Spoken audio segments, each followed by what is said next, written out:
ओम शांति। बाबा कहते बच्चे सदा सुखी रहो और जितना तुम याद करोगे उतना तुम्हें सुख की प्राप्ति होगी। तुम्हें पवित्र जीवन व्यतीत करना है। पवित्रता ही तुम्हारा जन्म सिद्ध अधिकार है। इसीलिए जितना तुम बच्चे अपने जीवन को पवित्र और योगी बनाओगे उतना ही तुम्हें सुख की प्राप्ति होगी। 31 तारीख की वाणी है। मीठे बच्चे सदा सुखी रहो, जितना याद करेंगे उतना सुख मिलेगा। यही बाप तुम बच्चों को आशीर्वाद देते हैं। प्रश्न, संगम युग पर तुम बच्चे ऐसा कौन सा शुभ कार्य करते हो जो सारे कल्प में नहीं होता? उत्तर, पवित्र बनना और बनाना इससे शुभ कार्य है। पर पवित्र बनने से तुम पवित्र दुनिया के मालिक बन जाते हो। पवित्र बनने की युक्ति बाप ने बताई है कि मीठे बच्चे तुम मुझे लव से याद करो, देही अभिमानी बनो। ऐसी युक्ति सबको सुनाते रहो। गीत बजा है, किसने यह सब खेल रचाया? ओम शांति। शिव बाबा बैठ करके अपने बच्चों को सालिग्रामों को समझाते हैं। शिव बाबा को तो सब जानते ही हैं। यह भी जानते हैं कि शिव बाबा को अपना शरीर नहीं है। शिव की प्रतिमा तो एक ही है, इसमें कोई फर्क नहीं आता। उनको दिखाते ही हैं लिंग के समान। जैसे मनुष्य हैं तो मनुष्य में कोई फर्क नहीं पड़ सकता। आँख, नाक, कान सबको दो हैं। आत्मा कोई छिपी हुई चीज़ नहीं है।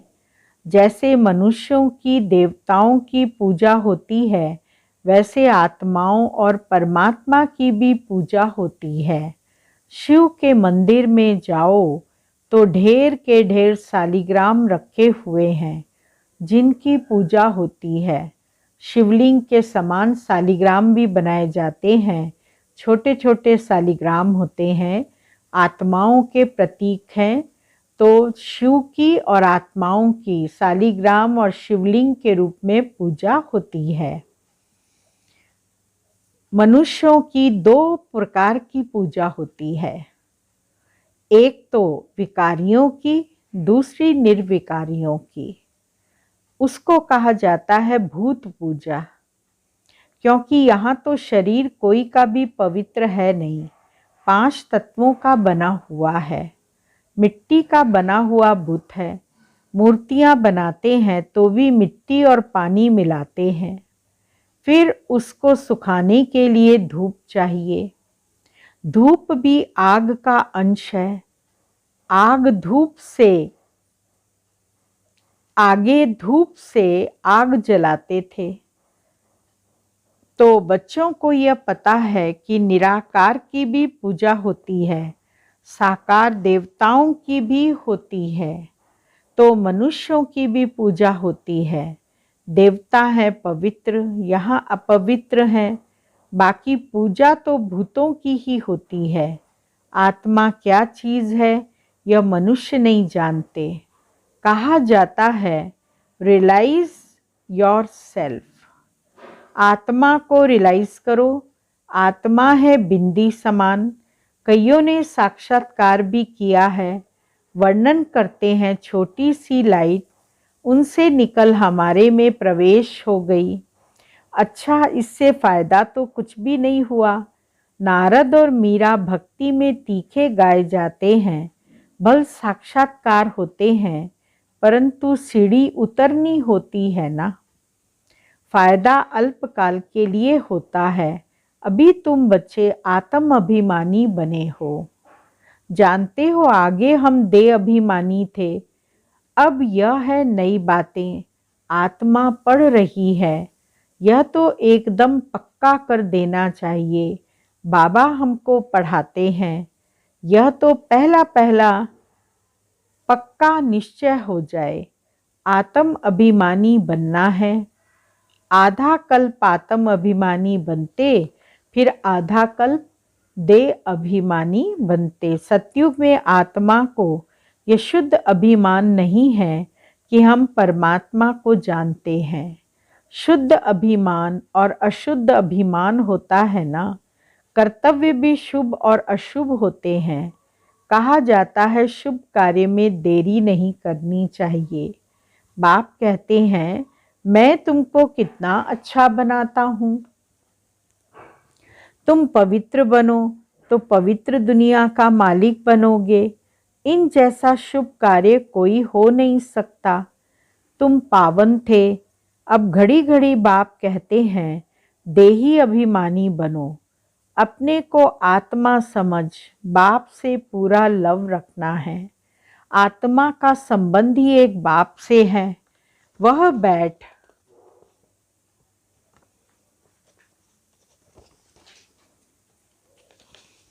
पढ़ाते हैं। यह प्रैक्टिकल अनुभव की बात है। बेहद के बाप से हम बेहद स्वर्ग का वर्षा ले रहे हैं। बाप भी कहते हैं हे मीठे मीठे बच्चों, आत्माओं को कहते हैं आत्मा इन कानों से सुनती है। तुम समझते हो आज हमको कौन मीठे मीठे बच्चे कह रहे हैं। मीठे मीठे बच्चे बाप का बच्चों पर लव रहता है ना। बहुत खुशी से बच्चों की पालना करते हैं। यह भी बच्चों का बेहद का बाप है। आत्मा कहती है हम शरीर के ऑर्गन्स द्वारा सुनाता हूँ। अज्ञान काल में बाप बच्चों को कितना लव करते हैं। जानते हैं यह वारिस है, इन्हों को हम लायक बनाता हूँ जिससे बहुत सुखी बने, अच्छा वर्षा पाएं। कहते हैं ना बच्चे जीते रहो, सुखी रहो, आशीर्वाद निकलती रहेगी। बच्चा सदैव सुखी हो, परंतु वह तो सदा सुखी हो न सके। तुम बच्चे जानते हो बाबा हमको आशीर्वाद दे रहे हैं, सदा सुखी रहो, मुझे याद करो। बाप कितना प्यार प्रेम नम्रता से बैठ समझाते हैं। बाप बच्चों का सर्वेंट है ना। कितने बच्चों की चाकरी करनी होती है। माँ मर जाती है तो बाप को सब कुछ बच्चों का करना पड़ता है। यह बाप कितना बच्चों को प्यार से समझाते हैं। अपने पैरों पर खड़ा होना है। हे आत्मा, तुमको बाप से वर्षा लेना है। देह का बांध छोड़ अपने को आत्मा समझो। यह बड़ा भारी सबक है। बच्चे घड़ी घड़ी भूल जाते हैं। कहते हैं बाबा को याद करना भूल जाते हैं। याद अक्षर बड़ा सहज है। योग व निष्ठा आदि यह शास्त्रों के अक्षर हैं। बाप कितना सहज बतलाते हैं, सिर्फ याद करो। बाप को देखने से बड़ी खुशी होनी चाहिए। हमारे जैसा बाबा दुनिया में किसी को नहीं मिलता। तुम जानते हो हम आत्मा पतित बनी थी, अब बाप पावन बनाते हैं। इसीलिए पुकारते भी हैं हे पतित पावन आओ, आकर पावन बनाओ। बाप को याद करने के सिवाय और कोई तकलीफ नहीं देते। इसका नाम ही है सहज याद सहज ज्ञान। यह भी बच्चे समझ गए हैं। बाप सत्य है, चैतन्य है, उनकी आत्मा ज्ञान का सागर है, ज्ञान की अथॉरिटी है। यहाँ मनुष्यों की महिमा होती है। फलाना शास्त्रों की अथॉरिटी है। यहाँ बाप कहते हैं मैं ही सभी वेदों शास्त्रों को जानता हूँ, अथॉरिटी हूँ। भक्ति मार्ग में चित्र भी दिखाते हैं। विष्णु की नाभि से ब्रह्मा निकला, उनको फिर शास्त्र दिए हैं। ब्रह्मा द्वारा सब वेद शास्त्रों का सार समझाते हैं। बाप सभी बातें अच्छी रीति बैठ समझाते हैं। अब ब्रह्मा तो है सूक्ष्म वतन में, भगवान हो गया मूल वतन में। अब सूक्ष्म वतन में किसको ज्ञान सुनाएंगे? ज़रूर यहाँ आकर सुनाएंगे ना। यह बड़ी समझने की बातें हैं। ब्रह्मा द्वारा सब शास्त्रों का सार भगवान कहाँ सुनाएंगे? सुनाने की बात तो यहाँ होती है। अभी तुम प्रैक्टिकल में जानते हो कैसे भगवान आकर ब्रह्मा द्वारा हमें सुनाते हैं। बच्चों को तो अथाह खुशी होनी चाहिए। मनुष्य 5-10 लाख कमाते हैं, कितना खुशी होती है। यहाँ बाप बैठ तुम्हारा खजाना भरते हैं, कहते हैं मुझे याद करो तो तुम सोने जैसा बन जाएंगे। यह भारत सोने की चिड़िया बन जाएगा। जानते हो बाबा मूल वतन से आकर ब्रह्मा द्वारा हमको शास्त्रों का सार समझा रहे हैं।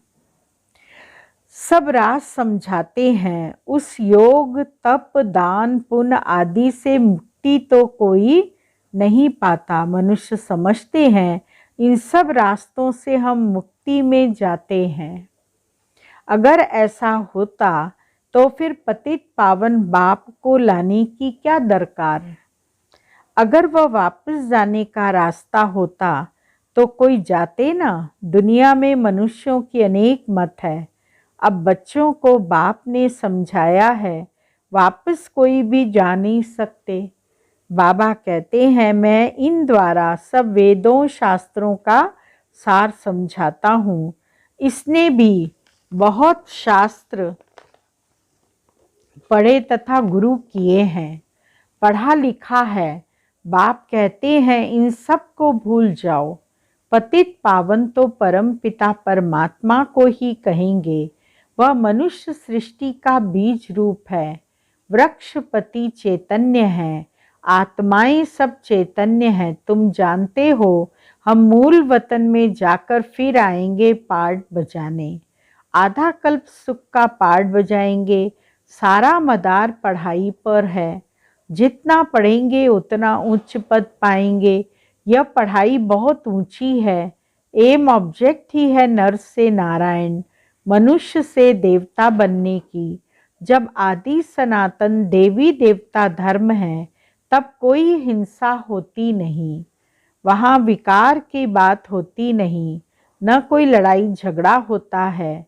अभी तुम समझाते हो कि जब अनेक धर्म हैं तो भाषाएं भी अनेक हैं। सबकी एक भाषा हो नहीं सकती। अब अद्वैत धर्म तुम्हारा स्थापन हो रहा है। अद्वैत व देवता एक अक्षर हो जाता है। अभी तुम देवता धर्म के बन रहे हो। गीत भी है ना, बाबा हम आपसे 21 जन्मों के लिए सारे विश्व की बादशाही लेते हैं। वहाँ ऐसे कोई नहीं कहेंगे कि ये हमारी स्पेस है, यहाँ से तुम पास न करो। यहाँ तो एक दूसरे को डराते रहते हैं। बैठे बैठे लड़ने झगड़ने का भूत आ बैठा है। तुम बच्चे जानते हो हम श्रीमत पर अपनी राजधानी स्थापन कर रहे हैं।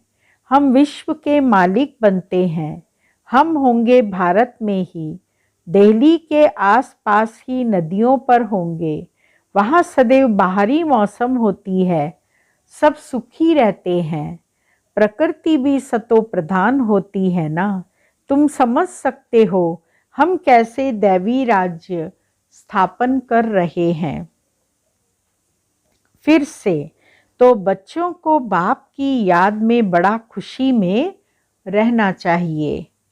निरंतर याद करो और कोई तकलीफ नहीं दी जाती, इसमें ही मेहनत है। घड़ी घड़ी बाप की याद भूल जाती है। देह अभिमान में आने से उल्टा काम कर लेते हैं। पहला विकार है ही देह अभिमान का। यह तुम्हारा बड़ा दुश्मन है। देही अभिमानी न होने के कारण फिर काम आदि विकार डस लेते हैं। बच्चे भी समझते हैं मंजिल ऊंची है, पवित्र भी रहना है। तुम हो सच्चे सच्चे ब्राह्मण। करोड़ों को भूभू करते रहो। कछुए का मिसाल भी यहाँ तुमसे लगता है। बाबा समझाते हैं भल तुम अपना काम काज आदि करो, ऑफिस में बैठो, देखो कोई ग्राहक नहीं है तो याद में बैठ जाओ। साथ में चित्र रखे हों, फिर तुमको आदत पड़ जाएगी। हम बाबा की याद में बैठ जाते हैं। युक्तियां तो बाबा अनेक प्रकार की बतलाते हैं। भक्ति मार्ग में चित्र को याद करते हैं। यहाँ यह है फिर विचित्र की याद। यह नई बात है ना। अपने को आत्मा समझ और बाप को याद करो। नई बात होने के कारण मेहनत लगती है। इसमें प्रैक्टिस करनी होती है। ज्ञान तो मिल जाता है, यह भी समझाया है।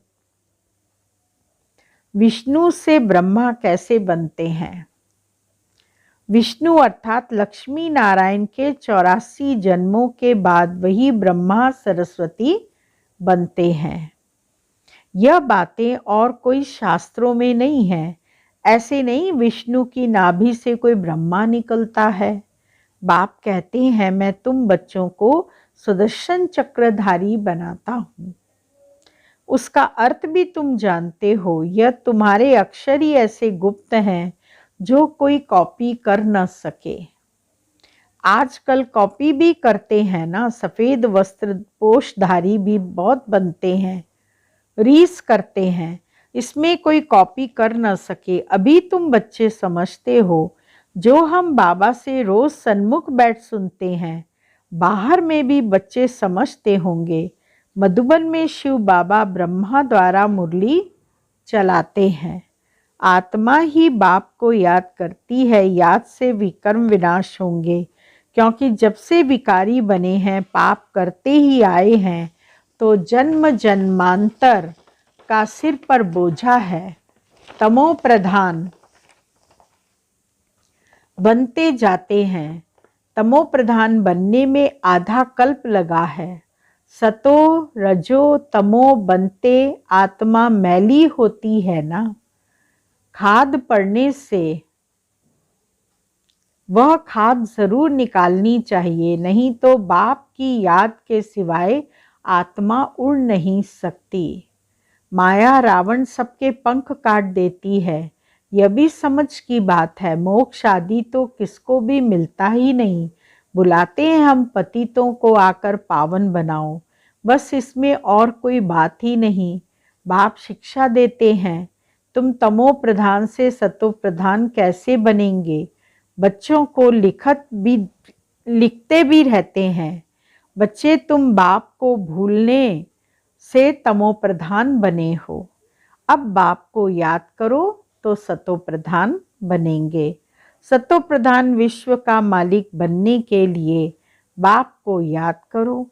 तुम्हारी आत्मा में 84 जन्मों का ज्ञान है। 84 का चक्कर पूरा किया है। आत्मा में कितना भारी पार्ट भरा हुआ है, यह वंडर लगता है। इतनी छोटी आत्मा में कितना पार्ट भरा हुआ है। आत्मा कहती है हम 84 जन्म लेते हैं। यह भी अभी तुमको समझ मिली है। मनुष्य तो कुछ भी नहीं जानते। बाप अभी समझा रहे हैं। तुम आत्माएं 84 जन्म भोगती हो। एक शरीर छोड़ दूसरा लेती हो। पुनर्जन्म लेते लेते सीढ़ी नीचे उतरते आए हैं। अब फिर सतो प्रधान बनकर राज्य करना है, तो कितनी खुशी होनी चाहिए। बाबा हमको बेहद का वर्षा कल्प कल्प देते ही हैं। तुम बच्चों को अब पहचान मिली है। तुम जानते हो हम माला के दाने बनते हैं, जो फिर नंबरवार राज्य करेंगे। वहाँ के राजधानी की जो रस्म रिवाज होगी वही फिर रिपीट होगी। उसके लिए फालतू ख्यालात करने की दरकार ही नहीं। यह कैसे होगा, क्या होगा, जैसे राज्य किया होगा वैसे करेंगे। वो साक्षी हो देखना है। चिंतन करने की दरकार नहीं कि क्या होगा। अच्छा, मीठे मीठे सिकी लदे बच्चों प्रति माता पिता बाप दादा का याद प्यार और गुड मॉर्निंग। रूहानी बाप की रूहानी बच्चों को नमस्ते और रूहानी बच्चों की रूहानी बाबा को याद प्यार गुड मॉर्निंग नमस्ते। मुख्य सार है पहला पॉइंट, शुभ कार्य में देरी नहीं करनी है। पवित्र बन बाप से पूरा वर्षा लेना है। अपने को लायक बनाकर अपने पैरों पर खड़ा होना है। एक बाप से पूरा लव रखना है। दूसरा पॉइंट है, काम काज करते एक विचित्र बाप को याद करना है। कोई भी व्यर्थ ख्यालात नहीं करने हैं। सतो प्रधान बनना है, अपार खुशी में रहना है।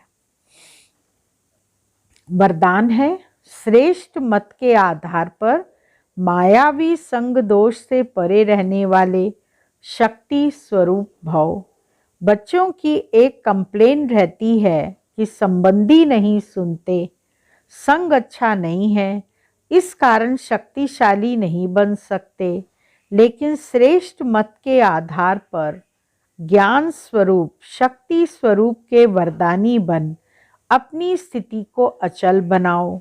साक्षी होकर हरेक का पार्ट देखो, अपने सतोगुनी पार्ट में स्थित रहो। सदा बाप के संग में रहो तो तमोगुणी आत्मा के संग के रंग का प्रभाव पड़ नहीं सकता। स्लोगन है, कर्मयोगी वह है जो कर्म के कल्प वृक्ष की डाली पर बैठ कर्म करते भी उपराम स्थिति में रहें। ओम शांति।